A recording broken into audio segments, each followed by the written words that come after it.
एक मिनट सनी, जा कहाँ रहे हो कमरे में? पहले तो पैसे इधर दो सनी।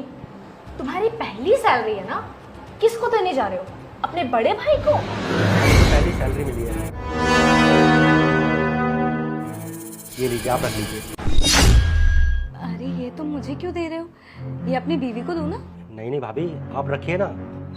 एक काम करो, ये जाके अपने भैया को दे दो। भाभी आप तो जानती है ना, मैं भैया से ज़्यादा बात नहीं करता हूँ, और मम्मी पापा के बाद उन्होंने बिल्कुल बच्चे की तरह पाला है मुझे, तो मेरी हिम्मत ही नहीं होती है कि मैं उनसे ज़्यादा बात कर पाऊँ।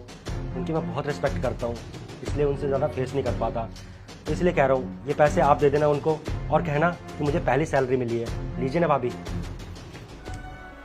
सनी, जाकर खुद अपने हाथों से अपने भैया को सैलरी दो।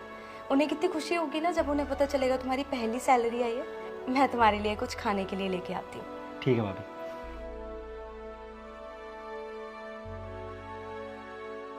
तुम्हारी बीवी मैं हूँ, मेरा पहला हक बनता है तुम्हारी सैलरी पे। तुम्हारी भाभी ने मुंह उठाकर बोला सारे पैसे जाके अपने भैया को दे दो, तो तुम जाके अपने भैया को देने चले गए, है ना? बहुत प्यार है तुम भाइयों के बीच में। पैसे सारे जाके अपने भाई को दे दो और बीवी रह जाए खाली हाथ, है ना?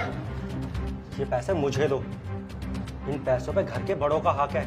आई बात तुम्हारी समझ में? और इस घर में तेरा मेरा कब से होने लग गया? जब घर के बड़े बूढ़े जिंदा होते हैं ना, जब घर के छोटे पैसे कमाने लग जाते हैं, तो उनका फर्ज बनता है कि वो अपनी पहली कमाई अपने बड़ों के हाथ में दे। तो ये पैसे ना भैया के हाथ में ही दूंगा। बस करो यार, सब पता है मुझे कि तुम्हारा बड़ा भाई और तुम्हारी ये भाभी, ये बड़े होने के नाम पे ना हम लोगों को कंट्रोल करते हैं। ये समझे तुम? इनको क्या लगता है कि तुम छोटे हो तो तुम अपनी सारी सैलरी लाकर उनको दोगे? अरे यार, हमारी भी फैमिली है, हम भी रहते हैं इस घर में। जैसे वो हस्बैंड वाइफ है, वैसे हम भी तो हस्बैंड वाइफ है ना। हमें भी हक है कि हम अपने खर्चे अपने अकॉर्डिंग चलाएं। लेकिन तुम्हारी भाभी ने तो बोल दिया कि जाके सारी सैलरी उनको दे दो। और तुम क्या चाहते हो? अपनी सारी सैलरी अपने भाई के हाथों में दे दो और फिर महीने भर अपने भाई के सामने गिड़गिड़ाते रहो, भैया मुझे थोड़े खर्च के लिए पैसे दे दो। ये चाहते हो तुम? सनी, ऐसा है, मेरी बात ना कान खोल के सुन लो। ये पैसे मुझे दे दो। ये पैसे ना मैं खर्च करूंगी अपनी मर्जी से, क्योंकि ये पैसे ना मेरे पति की मेहनत के है। किसी और को ऐसे मुफ्त में देने नहीं दूंगी मैं। और तुम क्या चाहते हो? मैं अपनी छोटी मोटी जरूरतों के लिए अपने जेठ जी के पास जाके पैसे मांगू? जेठ जी, मेरे पति की सैलरी के पैसे मुझे दे दो, मुझे जरूरत है। ये चाहते हो तुम? ये पैसे मुझे दो। मैंने तुमसे कहा ना, मुझे तुम्हारी कोई बकवास नहीं सुननी। जहां खड़ी हो ना, चुपचाप खड़ी रहो।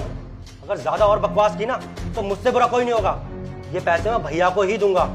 और अब तक जैसे हम भैया से पैसे मांगते आए ना घर के खर्चे के लिए, आगे भी हम लोग भैया से ही मांगेंगे। जब तक भैया भाभी जिंदा है, इस घर पे पहला हक भैया भाभी का ही रहेगा। हम छोटे हैं और हमेशा छोटे ही बन के रहेंगे।